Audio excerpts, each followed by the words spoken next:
Ayo dukung channel ini dengan menekan tombol subscribe. Gratis kok. Biarkan aku melihat formasi besarnya. Tuan anjing, aku akan menunjukkannya padamu. Begitu suara mata anjing itu jatuh, cahaya biru di matanya yang besar melonjak menuju kehampaan di suatu tempat, dan dia melihat formasi misterius yang terlihat dengan mata telanjang di kehampaan di ujung yang jauh. Melihat Wu Zhan muncul dalam formasi, pupil matanya tiba-tiba menyusut. Aku pernah melihat pemburu dewa abadi mengendalikan formasi ini sekali, persis sama.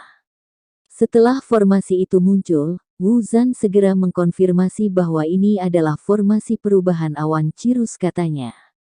Apakah itu berarti pemburu dewa abadi dapat mengontrol formasi ini untuk membunuh? Xiao Yan bertanya. Jika demikian, dia telah membunuh 3 pemburu dewa abadi, dan dia belum pernah melihat mereka menggunakan formasi ini. Saya tidak tahu banyak tentang itu. Saya hanya tahu bahwa formasi ini membutuhkan penggunaan kekuatan abadi yang kuat. Matanya ada di istana berburu. Jika ini adalah langkah pertama dari keabadian kaisar, mereka ingin menggunakan formasi ini untuk membunuh satu orang, pasti sulit dikendalikan, kata Wu Zhan. Pemburu dewa yang saya bunuh sebelumnya, mungkin yang meminta bala bantuan, untuk memulai formasi ini untuk membunuh saya. Mata Xiao Yan sedikit menyipit, mengingat bahwa Meng Dan adalah langkah pertama dari keabadian kaisar, kemungkinan dialah pelaku sebenarnya. Meskipun tidak ada ancaman besar, dia masih memanggil, kemungkinan besar tebakan Xiao Yan. Wu Zhan sedikit mengangguk. Memang seharusnya ada kemungkinan seperti itu, bagaimanapun juga, formasi pergeseran awan Cirrus dari Istana Dewa Berburu, dapat dibuka di berbagai tempat di dunia nyata Suanyin, selama dia adalah pemburu dewa abadi. Jadi, formasi Istana Dewa Berburu mencakup seluruh dunia nyata Suanyin. Xiao Yan sedikit mengernyit. Formasi seperti itu sangat mirip dengan formasi hukuman dewa di tanah hukuman dewa. Jika ini masalahnya, maka ini ancamannya tidak kecil. Ancaman nyata bagi Istana Dewa Berburu memang formasi yang mengubah awan ini. Pernah ada pembangkit tenaga listrik di langkah ketiga Kaisar Abadi, dan beberapa langkah pertama Kaisar Abadi di Istana Dewa Berburu bergandengan tangan untuk menggunakan formasi ini. Wu Zhan berkata dengan sungguh-sungguh, mampu melenyapkan pembangkit tenaga listrik langkah ketiga sudah cukup untuk menunjukkan betapa kuatnya formasi ini. Bersenandung. Tepat ketika Xiao Yan dan Wu Zhan sedang berbicara, ketika cahaya biru mata anjing itu beredar di formasi besar, seluruh formasi benar-benar mulai berlari. Ahaha, itu saja. Segera, ada tawa arogan dari mata anjing itu, dan dia menatap Xiao Yan dengan acuh tak acuh sambil berkata, "Aku bisa menguraikan formasi kelas 3 ini, dalam hitungan menit. Kamu tahu betapa kuatnya Tuan Anjing. Ayo dan katakan kamu mengagumiku." Mata anjing itu ada di bahu Xiao Yan, dan penampilan matanya tampak di atas segala makhluk hidup. Bro, retak. Bola mata Wu Zhan melotot, mulutnya terbuka lebar, dan dia melihat formasi dengan tidak percaya. Dia melihat awan Cirrus bergerak mengubah langit, formasi berubah, tampak seperti mata, menatap Xiao Yan dan kerumunan. Apakah ada cara untuk menghapus keberadaan kita melalui formasi ini? Xiao Yan bertanya pada Gou Yan. Tentu saja kamu bisa, tetapi kamu harus mengatakan bahwa kamu mengagumi Tuan Anjing. Gou Yan mendengus dengan arogan, selalu memiliki keinginan untuk membuat Xiao Yan sepenuhnya menyerah padanya. Tepat ketika mata anjing itu jatuh, saya melihat sebuah jari menusuk matanya yang besar dengan sangat cepat, dan dia segera menutup matanya yang besar karena ketakutan. Jangan lakukan, jangan lakukan. Jika kamu tidak setuju, kamu akan menyerang dirimu sendiri, kata Gou Yan buru-buru. Mungkinkah?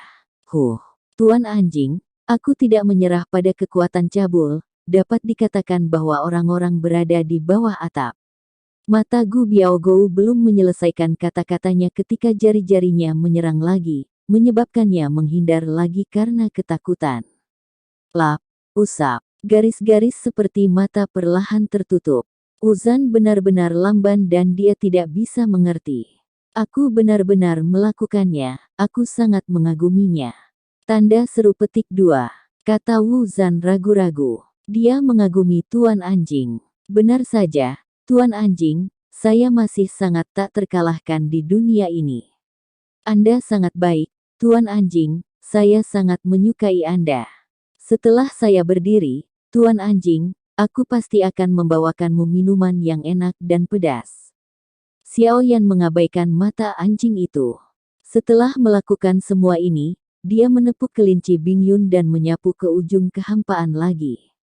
Sekarang saya mengerti mengapa para pemburu dewa ini selalu dapat menemukan jejak mereka. Namun, bahaya tersembunyi ini telah diselesaikan untuk sementara. Jika tidak, begitu pemburu dewa dengan kekuatan abadi muncul lagi, itu akan menjadi pertempuran lain, buang-buang waktu, dan bahkan keabadian kaisar yang lebih kuat. Apakah kamu tahu kekuatan orang terkuat di istana berburu? Xiao Yan bertanya pada Wu Zan ketika dia berangkat lagi. Kekuatan terkuat. Memang ada satu orang di istana dewa berburu. Dikabarkan bahwa dia sudah menjadi pembangkit tenaga listrik dari langkah kelima keabadian kaisar. Dia adalah ranah terkuat yang saya tahu sejauh ini. Kata Wu Zan dengan sungguh-sungguh. Apakah orang ini tuan istana-istana dewa berburu?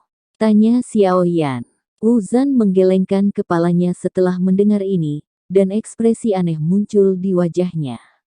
Aneh untuk mengatakannya. Dikabarkan bahwa kekuatan penguasa istana-istana dewa berburu tidak kuat.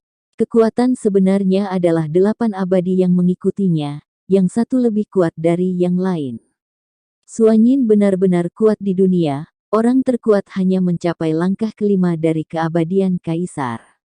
Xiao Yan belum membersihkan ranah keabadian kaisar, tetapi keberadaan avatar Yuan Shen juga memungkinkan Xiao Yan untuk mengetahuinya. Beberapa hal tentang keabadian kaisar sebelumnya. Masalahnya, dahulu kala, ada perang besar yang mengejutkan dunia nyata Suanyin. Saya ingin tahu apakah Anda mengenal Permaisuri. Dia pernah menjadi yang terkuat di dunia nyata Suanyin, dan dikatakan bahwa dia telah menerobos langkah ke-9 dari keabadian kaisar, dan bahkan bergerak menuju alam yang lebih tinggi, tetapi sayangnya, ada beberapa perubahan yang tidak saya ketahui dengan baik, dan itu sekuat ratu yang telah jatuh. Dan sejak jatuhnya ratu, tampaknya dunia nyata Suanyin seperti dikutuk dan dilarang. Kekuatan abadi yang dapat diserap sangat terbatas, dan terobosan secara alami jauh. Dikatakan bahwa seseorang mengambil roh dunia di dunia nyata Suanyin, dan kekuatan keabadian meninggal, dan saya juga dapat melihat bahwa kekuatan keabadian di dunia nyata Suanyin semakin tipis dan lebih kurus. Untuk beberapa alasan, saya selalu merasa bahwa akan ada peristiwa besar di dunia nyata Suanyin tidak lama lagi. Wu Zan berkata perlahan. Persepsinya tidak keluar begitu saja. Setelah menjadi abadi, itu adalah makhluk yang dikenali oleh dunia, dengan koneksi halus dengan dunia, yaitu, ia dapat memperoleh wawasan tentang sesuatu atau apa yang akan terjadi. Xiao Yan terdiam, karena perasaan Wu Zan kemungkinan besar terkait dengannya. Jadi yang terkuat dari dunia nyata Suanyin adalah langkah kelima dari keabadian kaisar. Gumam Xiao Yan. Yang saya tahu adalah langkah kelima, tetapi dikabarkan bahwa ada banyak monster tua yang kuat yang tersembunyi di bintang hujan. Kekuatan spesifiknya tidak diketahui, tetapi itu membuat istana dewa pemburu tidak berani mendekatinya dengan mudah, yang dapat membuat Hunting God Palace cemburu. Mungkin ada yang lebih kuat. Xiao Yan sedikit terkejut ketika dia mendengar kata-kata itu, artinya, mereka yang telah bersamanya sebelumnya dan melarikan diri ketika mereka menemukan hal-hal yang kemungkinan besar lebih kuat daripada langkah kelima kaisar keabadian, Geek Tua. Xiao Yan benar-benar tidak bisa memastikan ini, tapi orang-orang ini memang sangat aneh, dan Xiao Yan benar-benar tidak bisa merasakan kekuatan mereka yang sebenarnya. Dari sudut pandang Jian Xiangyang, itu memang sangat kuat. Berdasarkan perhitungan ini, Xiao Yan juga sampai pada kesimpulan yang lebih mengerikan, yaitu pendekar pedang gila yang bisa mengalahkan Jian Xiang yang mungkin lebih kuat dari yang dibayangkan Xiao Yan. Namun, Xiao Yan memikirkannya dan mengingat pertempuran sebelumnya antara Jian Xiangyang dan pendekar pedang gila. Keduanya bersaing dalam ilmu pedang. Tidak ada fluktuasi origin Qi dan tidak ada kekuatan abadi, yang menunjukkan bahwa keduanya mungkin tidak berada di ranah kekuatan. Salah satunya tinggi dan rendah, tetapi itu hanya diskusi pedang sederhana. Ini hanya tebakan Xiao Yan, dan hanya ketika dia memiliki kesempatan untuk bertanya kepada pendekar pedang gila itu, dia bisa sampai pada kesimpulan yang akurat. Sekarang labu dewa bermata 9 hanya muncul 3 orang, labu harta karun, pendekar pedang gila, rubah iblis berekor 9, dan 6 totem lainnya tidak diketahui. Tampaknya labu dewa bermata 9 ini juga salah satu dari kartu truf kuat yang tidak saya duga. Mata Xiao Yan bersinar terang, labu dewa bermata 9 perlu melahap jiwa sebagai kekuatan untuk memanggil, tetapi sayangnya, hanya satu dari mereka yang dapat dipanggil pada suatu waktu.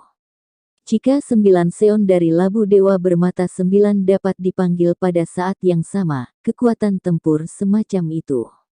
Aku khawatir itu tidak terbayangkan. Xiao Yan bergumam dengan suara rendah saat dia berpikir. Biarkan aku mengambil kebebasan untuk bertanya, apakah kamu telah membunuh pembangkit tenaga abadi lainnya di Istana Dewa Berburu sebelum Meng Dan? Melihat Xiao Yan yang sedang berpikir, Wu Zhan bertanya dengan rasa ingin tahu. Xiao Yan tidak menghindar darinya. Dia membalik telapak tangannya, dan ada liontin batu giok. Ada 3 tetes darah abadi di tengah botol batu giok. Termasuk apa yang kamu katakan tentang Meng Dan, dia telah membunuh 3 orang. Xiao Yan berkata dengan tenang. Mata Wu Zhan melebar tidak percaya saat dia melihat liontin giok di telapak tangan Xiao Yan. 3 tetes esensi darah abadi ini semuanya adalah pemburu abadi yang terbunuh. Wu Zhan bertanya lagi, Xiao Yan mengangguk. Apakah kamu memiliki dendam dengan pemburu dewa? Petik 2. Xiao Yan melihat esensi darah abadi di liontin batu giok di telapak tangannya dan mencubit dagunya. Dia sepertinya berpikir tentang cara menggunakan esensi darah abadi. Mendengar pertanyaan Wu Zhan, dia menggelengkan kepalanya. Saya dari Sensi. Xiao Yan menjawab singkat, dan seluruh tubuh Wu Zhan terkejut lagi. Ekspresi Wu Zhan berubah ketika mendengar kata-kata itu, menatap Xiao Yan, dia tercengang beberapa saat, sampai Xiao Yan mengangkat matanya dan menatap Wu Zhan yang terkejut. Kenapa? Bukankah dunia nyata Suanyin tidak ada orang lain dari Sensi? Xiao Yan bertanya. Wu Zhan tampak malu, dan kemudian menjawab, ada banyak di masa lalu. Tetapi tanpa kecuali, selama itu berasal dari Sensi, apakah itu dosen atau immortal, Istana Dewa Berburu tidak akan melepaskannya, dan mereka akan membunuh mereka semua. Petik 2. Apakah kamu tahu mengapa Istana Dewa Berburu itu?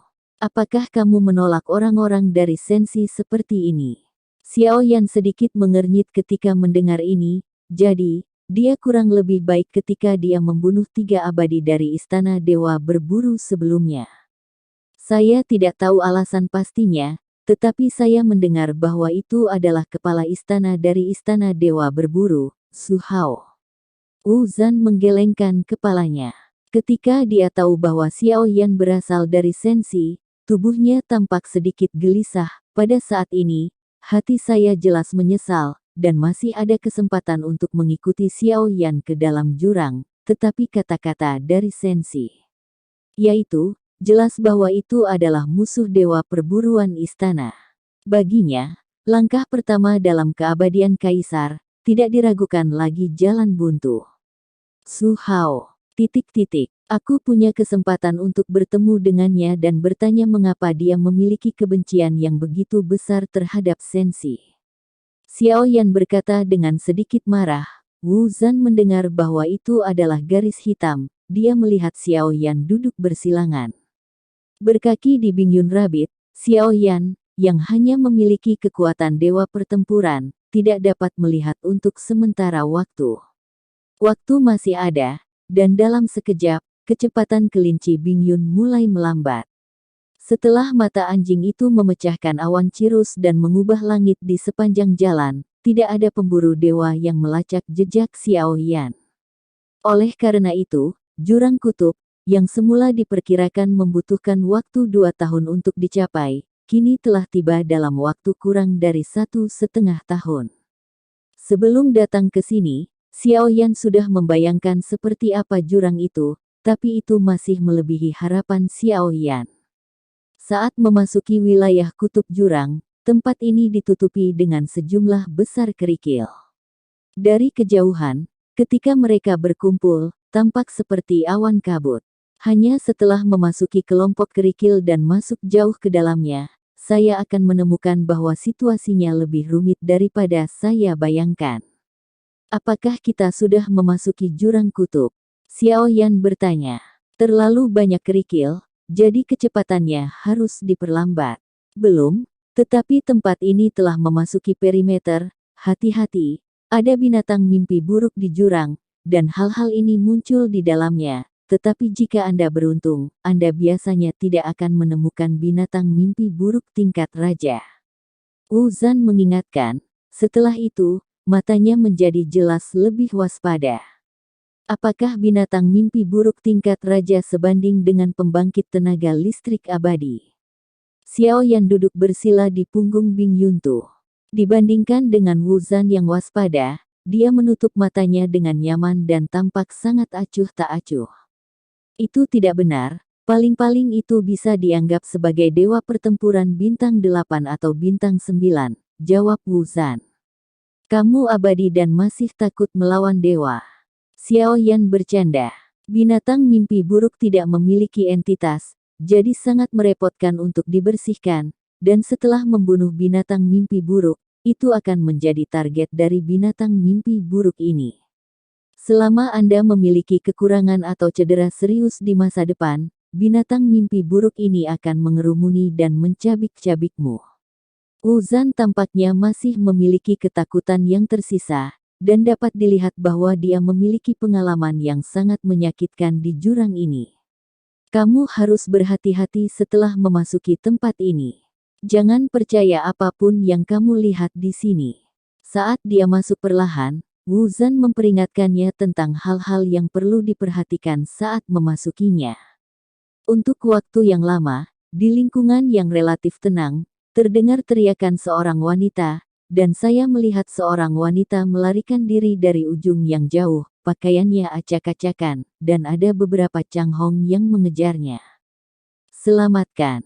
Selamatkan aku, tolong selamatkan aku. Sasaran wanita itu juga sangat jelas, dan dia langsung bergegas menuju Xiao Yan yang sedang duduk bersila di punggung Bingyun Tu. Dia tidak membedakannya dari nafasnya, tapi dari posturnya untuk membedakan siapa pemimpin kerumunan ini. Wanita itu bergegas dengan cara yang menyedihkan, mengejutkan, dan tubuhnya berlumuran darah. Penampilan menyedihkan dari cucu memang agak sulit untuk ditolak.